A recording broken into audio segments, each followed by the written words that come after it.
मैं भारत को भारतीयता की मान्यता के आधार पर फिर से खड़ा करना चाहता हूं, उस काम में लगा हूं। मैं आपसे 15 मिनट में कुछ बातें कहना चाहता हूं, कुछ बिंदु आपके बीच में रखना चाहता हूं। स्वदेशी से स्वावलंबी भारत, ये बात हमें आजादी के 60 साल के बाद कहने की क्या जरूरत है, क्योंकि ये बात तो लोकमान्य तिलक आजादी के पहले कहा करते थे। लोकमान्य तिलक सन 1905 में यही बात पर जगह जगह वर्कशॉप, सेमिनार, सिंपोजियम्स किया करते थे, स्वदेशी से स्वावलंबी भारत। 1905 से 1911 तक सैकड़ों बार उन्होंने इस विषय पर परिचर्चा आयोजित की है। इसी तरह से 1905 से 1911 के बीच में लाला लाजपत राय स्वदेशी से स्वावलंबी भारत की बात किया करते थे। इसी तरह से कलकत्ता के और पूरे बंगाल और भारत के बहुत बड़े क्रांतिवीर अरविंदो घोष स्वदेशी से स्वावलंबी भारत की बात किया करते थे। हमारे देश के आजादी के बहुत बड़े नायक महात्मा गांधी आजादी के पूरे समय में, माने आजादी के आंदोलन के पूरे समय में स्वदेशी से स्वावलंबी भारत की बात किया करते थे। तो स्वदेशी से स्वावलंबी भारत की बात करने वाले आजादी के पहले के नेता थे। अब आजादी के 60 साल के बाद हमको स्वदेशी से स्वावलंबी भारत की बात क्यों करनी पड़ रही है? क्या हमारी मजबूरी है? क्या हमारी तकलीफ है? हमारा दुख क्या है? हमारा दर्द क्या है? हमारी पीड़ा क्या है? क्यों हमें यही बात कहनी पड़ रही है जो कभी गांधी जी को कहनी पड़ी, लाला लाजपत राय को कहनी पड़ी, विपिन चंद्र पाल को कहनी पड़ी, लोकमान्य तिलक को कहनी पड़ी? वही बात आज क्यों कहनी पड़ रही है? अब तो आजादी आ गई है, अब तो अंग्रेज चले गए हैं, अब तो ईस्ट इंडिया कंपनी भी नहीं है इस देश में। तब तो हम अंग्रेजों के गुलाम थे, ईस्ट इंडिया कंपनी के गुलाम थे, इसलिए हम स्वदेशी की बात करते थे। अब आजादी के 60 साल के बाद फिर स्वदेशी की बात क्यों करनी पड़ रही है? ये गंभीर प्रश्न है और वो प्रश्न मैं आपके सामने खोलना चाहता हूं। बात ऐसी है कि हमारे देश में 15 अगस्त 1947 को सत्ता हस्तांतरित तो हो गई, आजादी नहीं आई, स्वतंत्रता नहीं आई इस देश में। 15 अगस्त 1947 को गोरे अंग्रेजों से काले अंग्रेजों को सत्ता का हस्तांतरण हो गया। स्वतंत्रता नहीं आई, आजादी नहीं आई, क्योंकि स्वतंत्रता का मतलब है अपने तंत्र में जीना, आजादी का मतलब है अपनी व्यवस्थाओं में जीना। स्वदेश माने अपने देश की व्यवस्थाओं में जीना, अपने तंत्र की व्यवस्थाओं में जीना, तब हम स्वतंत्रता की बात कर सकते हैं। लेकिन आजादी के 60 साल के बाद तो एक भी तंत्र ऐसा बना नहीं इस देश में जो अपना हो। जिस संसद से कानून पारित होते हैं वो संसद अंग्रेजों की बनाई हुई है, वो अपनी कहां है? ये गोल गुंबद जो शून्य जैसा है, ये तो अंग्रेजों का बनाया हुआ ढांचा है 1927 में, जिसको महात्मा गांधी ने बहुत कड़े शब्दों में कहा था कि बम लगा के उड़ा दो इसको। गांधी जी के शब्द हैं ये।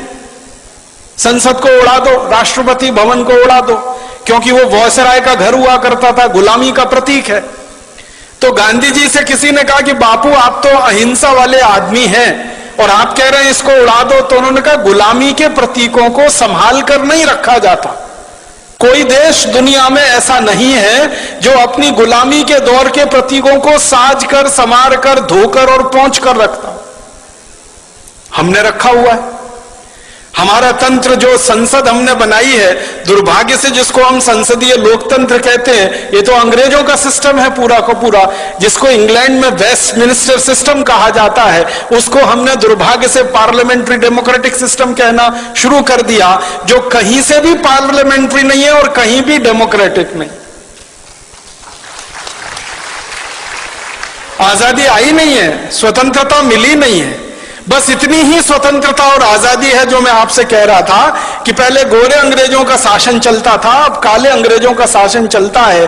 व्यवस्थाएं सबकी सब वही हैं, कानून सबके सब वही हैं, नीतियां सबकी सब वही हैं। सब कुछ अंग्रेजों के जमाने का आज भी चल रहा है इस देश में।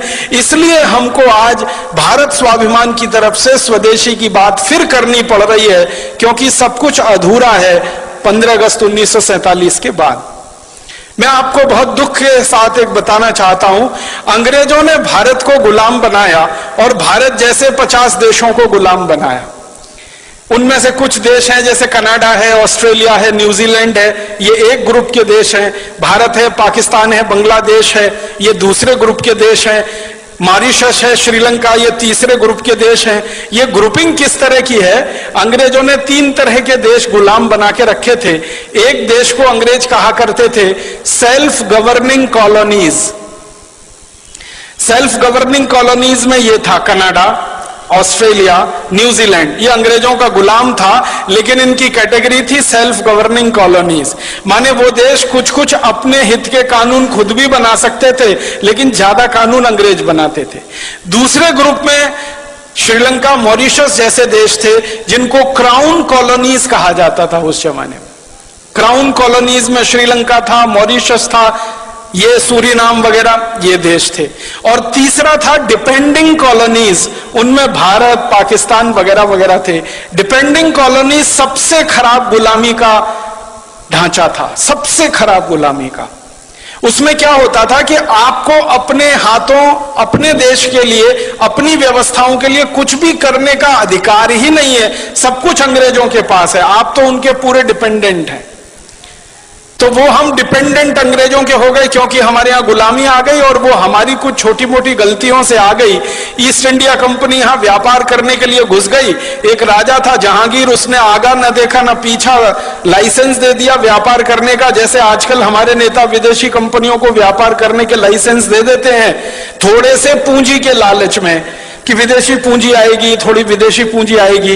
इन मूर्ख नेताओं को यह नहीं मालूम है कि बाहर के बोतल के दिए हुए खून से कोई मरीज जिंदा नहीं बचता।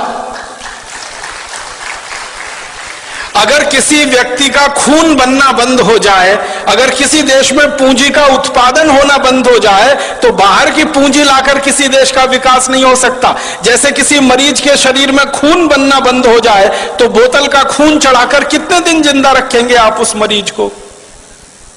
आखिर उसको आज नहीं तो कल अपना खून बनाना ही पड़ेगा, तभी वो जिंदा रहेगा। वैसे ही पूंजी की जरूरत है तो पूंजी उत्पादन का तरीका बढ़ाना पड़ेगा, बनाना पड़ेगा, न कि ये कि हम भीख मांग के हमेशा पूंजी लाएंगे। तो विदेशी पूंजी पर आधारित ये देश बनाने के चक्कर में सारे दरवाजे खोल दिए। आजादी मिलने के 50 साल भी पूरे नहीं हुए, सारे दरवाजे फिर खुल गए। फिर से विदेशी कंपनियों का स्वागत है। ग्लोबलाइजेशन है, लिबरलाइजेशन है, प्राइवेटाइजेशन है। हजारों कंपनियों को बुलाया जा रहा है। हर एक क्षेत्र में उनको व्यापार करने का लाइसेंस दिया जा रहा है। जिन जिन क्षेत्रों में हम व्यापार करते थे अच्छा, वहां भी उनको बुलाया जा रहा है। पानी बेचने के लिए विदेशी कंपनियां आ गई, आलू का चिप्स बेचने के लिए आ गई, टमाटर की चटनी बेचने के लिए आ गई, आम का अचार बेचने के लिए विदेशी कंपनियां आ गई, डबल रोटी, पाव रोटी बेचने के लिए, अंडरवियर, बनियान बेचने के लिए विदेशी कंपनियां, क्रीम पाउडर, लिपस्टिक बेचने के लिए विदेशी कंपनियां। साधारण सी छोटी छोटी चीजों से लेकर हर बड़ी चीज तक सब कुछ विदेशी बेचेंगे इस देश में, ऐसा माहौल बनाया जा रहा है। और उसी में जीएम फूड वाली विदेशी कंपनियों के लिए भी लाइसेंस दिए जा रहे हैं और उनको भी यहां बुलाया जा रहा है। जिनको बुलाने को दुनिया का कोई देश तैयार नहीं है, उनको भारत सरकारें दरवाजा खोल के बुला रही हैं। आइए हमारे यहां, जो करना है करिए, बस थोड़ा सा हमको पूंजी निवेश की जो जरूरत है उसमें पूर्ति होती रहे, थोड़ा टैक्स मिलता रहे और नेताओं को वाइंडिंग अप चार्जेस मिलते रहे, रिश्वत मिलती रहे, घूस मिलती रहे। हर विदेशी कंपनी के लिए दरवाजा खुला है। ऐसा लगता है कि भारत कोई खैराती धर्मशाला हो गया है जिसमें हर एक के लिए दरवाजा खुला है, सबको बुलने आने की खुली छूट है। अभी थोड़े दिन पहले हम जिनको भगा रहे थे भारत छोड़ो, अब उनको बुला रहे हैं वापस आओ। 1942 में महात्मा गांधी का नारा था इस देश में, क्रांतिकारियों का नारा था क्विट इंडिया, छोड़ो भारत। अब हमारे देश के प्रधानमंत्री और मुख्यमंत्रियों का नारा है निट इंडिया, वापस आओ, KNIT, फिर जुड़ जाओ हमारे देश से। तो इतनी बेशर्म हमारे देश में नेतागिरी आई है, क्योंकि मैंने पहले ही कहा कि ये गोरे अंग्रेजों की जगह काले अंग्रेजों ने ले ली है। दिल दिमाग उनका वैसे ही चलता है जैसे अंग्रेजों का चलता था। आज हमारा देश दुर्भाग्य से पूरा का पूरा खतरे में है, क्योंकि ऐसे नेता देश में कुर्सी पर काबिज हैं जो हर क्षेत्र में विदेशी कंपनियों को बुला रहे हैं। उन्होंने इतिहास से सबक नहीं सीखा है कि एक गलती जहांगीर ने की थी जिसकी सजा पूरे देश ने 200 साल भुगती थी। अब लग रहा है कि जहांगीर ही जहांगीर पैदा हो गए हैं। मुझे तो कई बार ये व्यंग में कहने को मन करता है, जहांगीर मरा नहीं है, उसी की आत्मा हमारे देश के नेताओं में प्रवेश कर गई है। जो देखो विदेशी कंपनी को लाने के लिए विदेश जा रहा है, लाल कालीन बिछाकर उनका स्वागत कर रहा है। हमारा देश ऐसा हो गया। अब विदेशी कंपनियां घुस गई, हजारों की संख्या में घुस गई। इन कंपनियों ने जिंदगी के हर क्षेत्र पर कब्जा कर लिया। सवेरे आप सोकर उठें तो आपका टूथपेस्ट, बाथरूम में जाएं तो शेविंग किट्स, फिर नहाएं तो उसके बाद साबुन, फिर कपड़ा धोएं तो उसके साबुन, फिर बाहर निकलें तो कपड़े पहने, जूते पहने, चप्पल पहने, क्रीम पाउडर लिपस्टिक इस्तेमाल करें, सब कुछ विदेशी। सवेरे से शाम तक, रात को सोने जाए तो मच्छर भगाने वाली अगरबत्ती भी विदेशी, और जिस मच्छरदानी में सोए वो मच्छरदानी विदेशी, जिस बिस्तर पे सोए उसका गद्दा विदेशी, गद्दे के ऊपर चादर विदेशी, सब कुछ विदेशी हो गया। 50 साल पहले तक इस देश में स्वदेशी स्वदेशी स्वदेशी स्वदेशी मंत्र हुआ करता था। आज इस देश के नेताओं ने विदेशी विदेशी विदेशी सब बना दिया। तो आजादी के 60-62 साल में हर क्षेत्र में विदेशीकरण जब हो रहा हो तब स्वदेशी की बात करनी ही पड़ेगी। और आजादी के 60-62 सालों में जब हर क्षेत्र में परावलंबन बढ़ रहा हो तो हमें फिर स्वावलंबन की बात करनी ही पड़ेगी। इसलिए स्वदेशी से स्वावलंबन की बात आज हमें करनी पड़ रही है। मैं आपको एक बहुत खराब बात कहना चाहता हूं, लेकिन वो आपको जानना जरूरी है एक सच के रूप में। हमारे देश में आजादी जब आने के लिए आंदोलन चल रहा था, संघर्ष चल रहा था, तो नेताओं के 2 वर्ग थे। एक वर्ग था नेताओं का जो ये कहता था संपूर्ण आजादी चाहिए और अपनी शर्तों पर चाहिए, क्योंकि कोई भी देश दूसरे देश को गुलाम बनाए ये उसके संवैधानिक अधिकार का हनन है। किसी भी देश को गुलाम बनाना किसी भी सभ्यता में, किसी भी संस्कृति में, किसी भी समय में परमिसिबल नहीं है, उसकी अनुमति नहीं है। तो एक वर्ग था देश में नेताओं का, जिनमें लाला लाजपत राय, विपिन चंद्र पाल, लोकमान्य बाल गंगाधर तिलक, अरविंदो घोष, भगत सिंह, ऊधम सिंह, चंद्रशेखर आजाद, सुभाष चंद्र बोस, अशफाक उल्लाह, राम प्रसाद बिस्मिल, ये सब क्रांतिकारियों की एक लंबी सूची है जो ये मानते थे कि आजादी चाहिए, स्वतंत्रता चाहिए और हमारी शर्तों पर चाहिए, अंग्रेजों की शर्तों पर नहीं। लेकिन इसी देश में एक दूसरा वर्ग था नेताओं का जो ये कहता था कि ना आजादी चाहिए ना स्वतंत्रता चाहिए, हमको तो अंग्रेजों की साठगांठ करके सरकार चाहिए। ना आजादी चाहिए ना स्वतंत्रता चाहिए, अंग्रेजों के साथ कुछ दोस्ती हो जाए, एक खराब शब्द है, कोलिशन बन जाए अंग्रेजों के साथ, गवर्नमेंट हो जाए हमारी।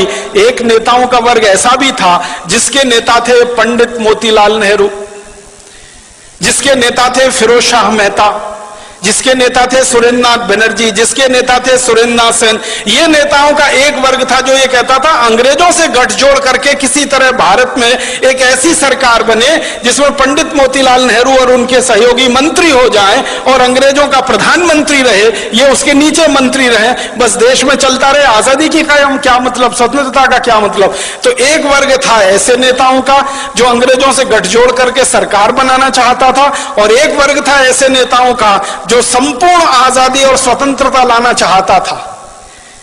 दुर्भाग्य क्या हुआ, जब यह देश आजाद हुआ तो जिस नेता के हाथ में यह कमान गई या जिन नेताओं के समूहों के हाथ में देश की आजादी की कमान गई, वो वही थे जो अंग्रेजों के साथ मिलकर किसी तरह देश में सत्ता और गठजोड़ करना चाहते थे। तो मानसिकता अंग्रेजियत वाली थी। तो आजादी मिलते ही उन्होंने देश में वो कुछ भी नहीं किया जो होना चाहिए था आजादी के तुरंत बाद। हमारी भाषा विदेशी हो गई क्योंकि हम गुलाम थे। आजादी आई तो भाषा स्वदेशी होनी चाहिए, वो नहीं हो पाई। हमारी भूषा विदेशी हो गई थी जो आजादी के पहले थी, हमारी भूषा स्वदेशी होनी चाहिए थी, वो नहीं हो पाई।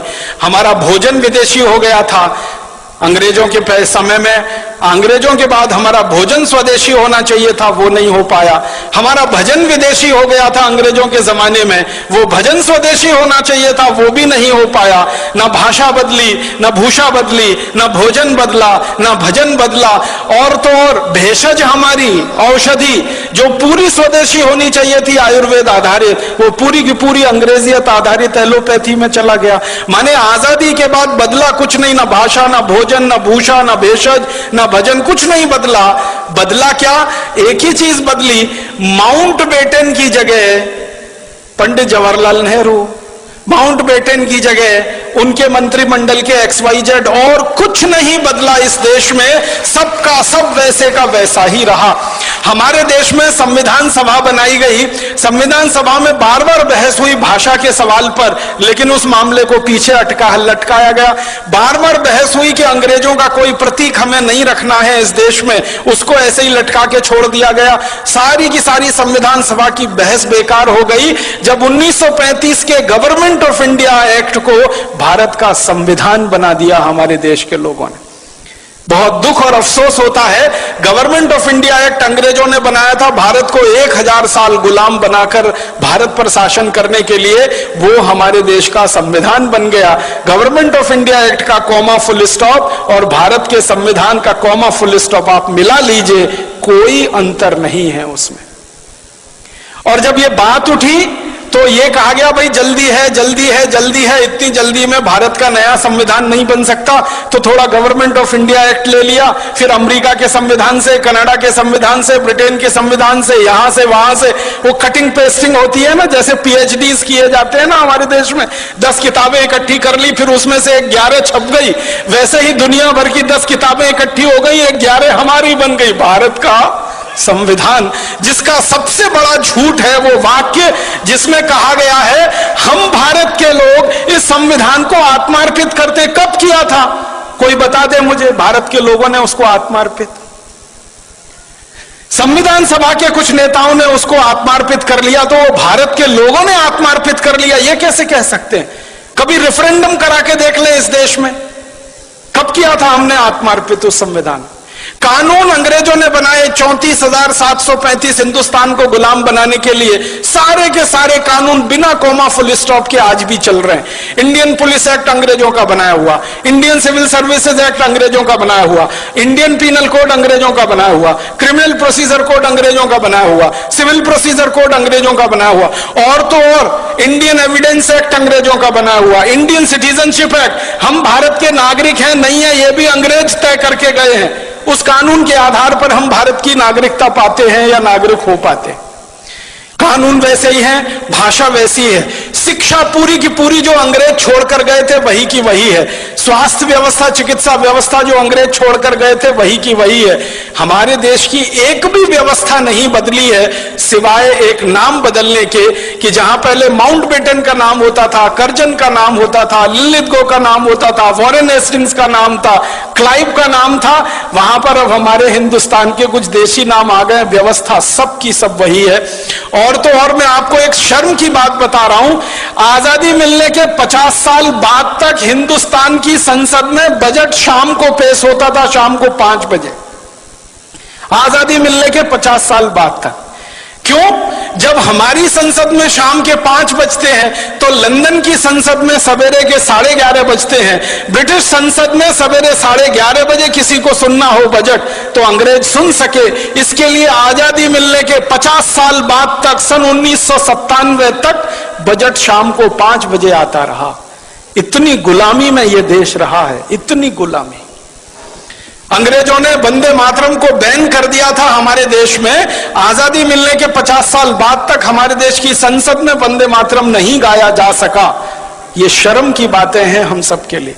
तो इसलिए हमारा मानना है, कम से कम मेरा तो मानना है, आजादी आई नहीं है, स्वतंत्र, कम से कम मेरा तो मानना है, आजादी आई नहीं है, स्वतंत्रता मिली नहीं है, सत्ता का हस्तांतरण हो गया, गोरे अंग्रेज चले गए, काले अंग्रेज आ गए, देश वैसे ही चल रहा है, व्यवस्था वैसे ही चल रही है। इसलिए न किसानों की हालत सुधरती है, न मजदूरों की हालत सुधरती है, न गरीबों की हालत सुधरती है, न मजलूमों की हालत सुधरती है। क्योंकि ये व्यवस्था जो आज चल रही है, ये तो अंग्रेजों ने बनाई थी लूट के लिए, लिए, खसोट के लिए, बर्बादी के लिए। आजादी मिलने के बाद अगर व्यवस्था वही चलेगी और आप ये कहो लूट ना हो, तब तो ये होने वाला नहीं है। लूट तो इस व्यवस्था का मुख्य आधार है। पहले अंग्रेज लूटते थे, अब हमारे ही काले अंग्रेज लूटते हैं इस देश को। पहले अंग्रेज लूटते थे इस देश को और लाखों करोड़ों रुपया लंदन लेके जाते थे। एक अंग्रेज का जानकारी देके मैं खत्म कर रहा हूं। रॉबर्ट क्लाइव नाम का एक अंग्रेज था, हिंदुस्तान आया, बंगाल का राजा बन गया, गवर्नर हो गया, लूटना शुरू किया उसने। कलकत्ता नाम के शहर को 7-8 साल लूटा। लूटने के बाद सारा माल लेके लंदन गया। ब्रिटिश पार्लियामेंट में उसकी शिकायत हो गई। कई लोगों ने उसकी शिकायत की कि इसने बहुत अत्याचार किए हैं भारत में और लूट मचाई है, तो उसके खिलाफ मुकदमा चला। वो अंग्रेजों का पहला और आखिरी अधिकारी था जिसके खिलाफ मुकदमा ब्रिटिश पार्लियामेंट में चला। तो एमपीस कुछ खड़े हो गए और उससे पूछने लगे, भाई तुमने क्या लूटा है, कितना लूटा है? तो कहता है कि मैंने जितना भी लूटा है उसका आकलन तो नहीं किया है, लेकिन भारत से लाने के लिए पानी के मुझे 900 जहाज लगे, 900 शिप्स भर के मैं सोना, चांदी, हीरा जवाहरात कलकत्ता से लूट कर लाया। तो फिर एक अंग्रेज पूछता इसका वैल्यू बताओ, तो कहता है रफली 1000 मिलियन स्टर्लिंग पाउंड्स। एक अंग्रेज इतना लूट के ले गया, लंदन में उसने जमा कर लिया। तो ये तो अंग्रेज था जो विदेश से आया और हिंदुस्तान को लूट कर ले गया। अब काले अंग्रेजों ने इस देश का 72,80,000 करोड़ रुपए पिछले 60 साल में लूटा है और स्विट्जरलैंड की बैंकों में जमा कर रखा है। आप बताइए इनमें और अंग्रेजों में क्या फर्क है? तो इसलिए इन काले अंग्रेजों के खिलाफ ऐसी ही लड़ाई लड़नी पड़ेगी जो गोरे अंग्रेजों के खिलाफ लड़नी पड़ी थी। इन काले अंग्रेजों को हिंदुस्तान से ऐसे ही भगाना पड़ेगा जैसे कभी अंग्रेजों को भगाना पड़ा था, और इस व्यवस्थाओं को खत्म कर देना पड़ेगा जो अंग्रेज हमारे यहां छोड़कर चले गए हैं। हमारी पूरी की पूरी कृषि व्यवस्था और कृषि नीति अंग्रेजों की है, वाणिज्य व्यवस्था, वाणिज्य नीति अंग्रेजों की है, टैक्सेशन का सारा सिस्टम अंग्रेजों का है, एजुकेशन पूरा अंग्रेजों का है, सिलेबस पूरा अंग्रेजों का है। और तो और सब्जेक्ट नहीं बदल पाए हम आजादी के 60 साल में। एंथ्रोपोलॉजी अंग्रेज पढ़ाया करते थे गुलाम लोगों के अध्ययन के लिए, वो आज भी पढ़ाया जा रहा है इस देश में। तो बहुत शर्म है हम सबको अपने आप पर और अफसोस है। इसलिए हमें स्वदेशी की बात, स्वावलंबन की बात फिर कहनी पड़ रही है आजादी के 62 साल में। और एक अधूरी लड़ाई जो छूट गई 1947 15 अगस्त में, वो अधूरी लड़ाई को हमें पूरा करना है। स्वतंत्रता हमें लानी है, स्वराज्य की स्थापना हमें करनी है, स्वदेशी को लाना है, स्वराज्य और स्वदेशी को लाकर ऐसा एक तंत्र बनाना है जो सुजलाम सुफलाम भारत का प्रतीक बने। ये बोलकर आप सभी का आभार, बहुत धन्यवाद। दोस्तों सबसे पहले तो चैनल सब्सक्राइब करें, फिर लाइक, कमेंट और शेयर करें, और हाँ, हमारा एंड्रॉयड ऐप डाउनलोड करना ना भूलें। दोस्तों सबसे पहले तो चैनल सब्सक्राइब करें, फिर लाइक, कमेंट और शेयर करें, और हाँ, हमारा एंड्रॉयड ऐप डाउनलोड करना ना भूलें।